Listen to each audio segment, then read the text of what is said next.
আমি এখন ছাদে যাব। ছাদে গিয়ে পুদিনা পাতা আনবো। পুদিনা পাতা, লেবু, ট্যাং দিয়ে আমি শরবত তৈরি করব।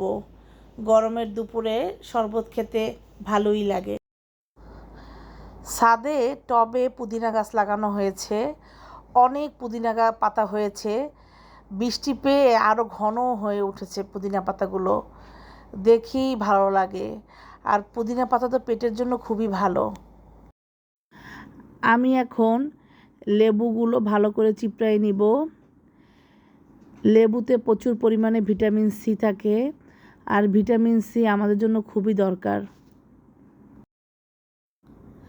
এখন আমি ঠান্ডা পানি দিয়ে দিলাম।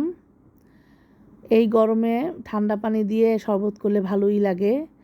এখন আমি পুদিনা পাতা দিলাম, সামান্য ট্যাং দিলাম কালারের জন্য, চিনি দিয়ে দিলাম, বিট লবণ দিলাম। এখন ব্লেন্ডার করে নিব।